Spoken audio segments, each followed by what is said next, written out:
Good evening runners, and welcome back to another video from me, That Running Girl.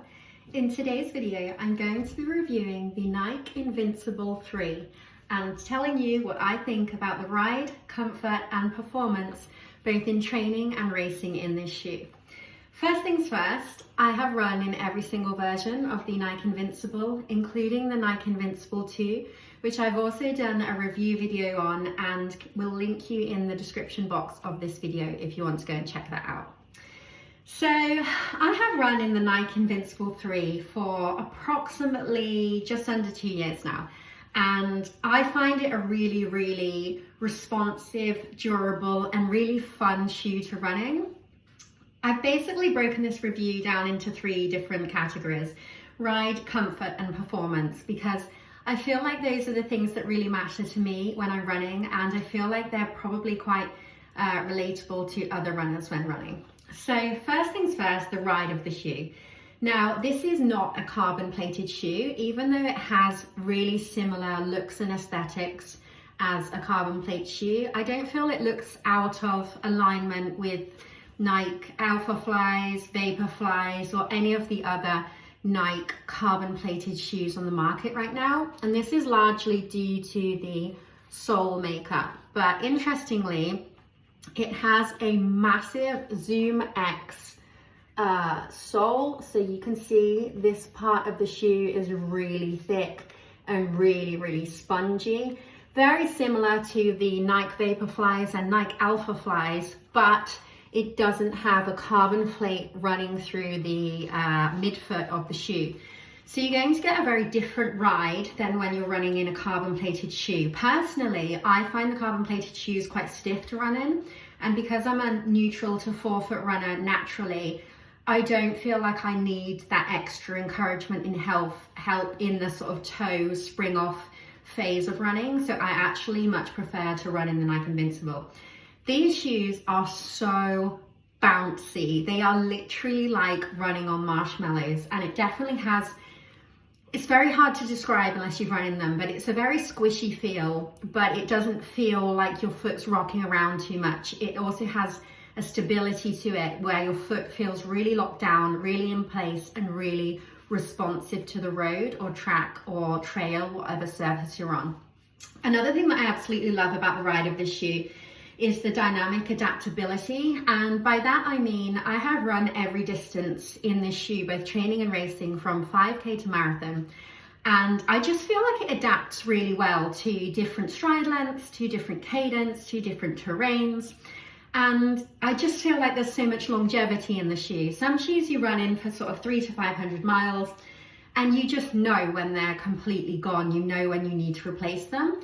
Whereas this shoe is absolutely packed with cushioning and just really robust sole on it. And you can just run in these forever, hence the name Nike Invincible, and they just never feel like they run out. I literally probably get 700 plus miles in this shoe before feeling like I need to replace it. So the ride is both really fun, really bouncy, but also there's a stability and responsiveness to it that really shouldn't be overlooked and compensated for with a carbon plate. Second thing I'm going to talk about is the comfort. So I personally love shoes that you can run in out of the box. I don't like feeling like I have to wear a shoe in for it to be comfortable, especially as I'm someone who runs, 6 days a week usually.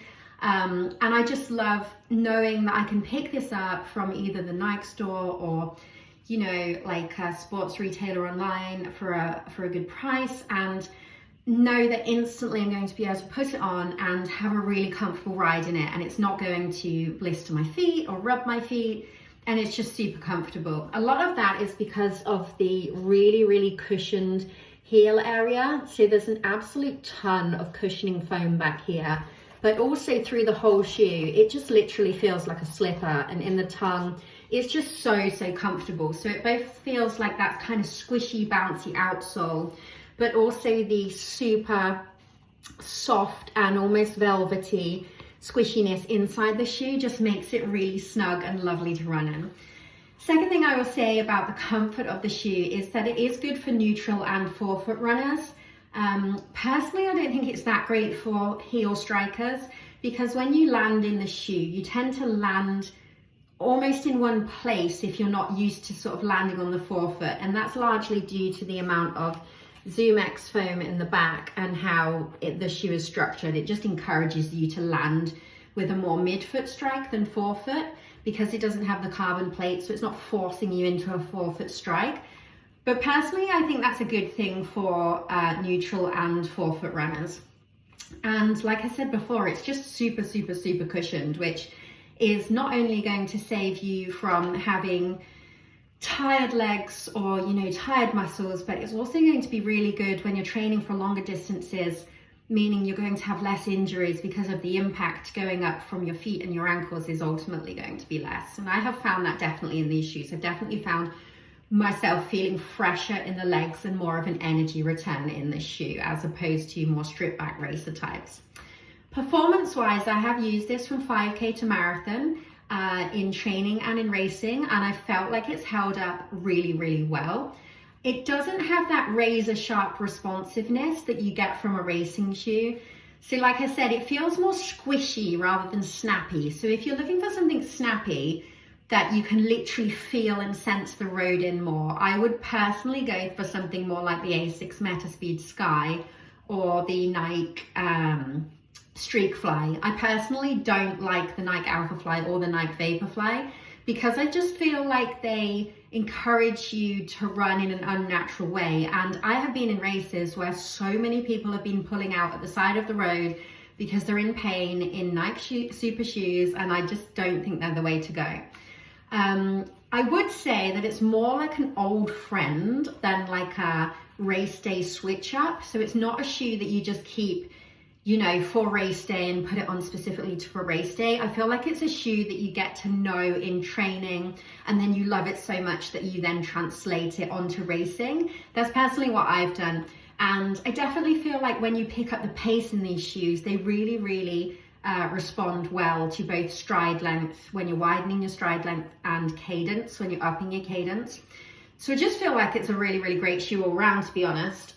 They also come in a really, really nice different colorways. So this is green and white one I've got, and these are the black and raisin ones. So I feel like that's really nice as well. If you care about, you know, nice looking shoes, you can definitely get a nice looking shoe in this. And they're often on sale as well. They're usually around £180. When they're on sale, you can usually pick them up for around £130. The only drawbacks I found to these shoes is that they're really, really hot in the warmer months, or if you take them on holiday anywhere. So I took these shoes to Mexico where the climate was humid and, you know, 30 degrees plus, and they felt really, really, really hot in warmer climates. And they also seem to retain the moisture quite a lot. So they're not the best at sweat wicking. That being said, that can be a benefit sometimes when you're running in the cold, especially if you're running in a racer and they get wet and then your feet get wet and your feet get cold and it's hard then to warm up again. You won't have that difficulty in this shoe. So that is honestly the only drawback that I can feel about this shoe. And it's largely just because of the construction and how much cushioning there is in the shoe. It's not, it's never sort of marketed itself as a stripped back racer. It's more of a stability shoe, but with an insane amount of bounce and cushioning.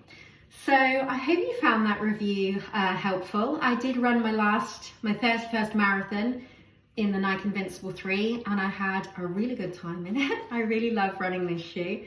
And yeah, I hope you're all running well, and stay tuned for my next video. Bye.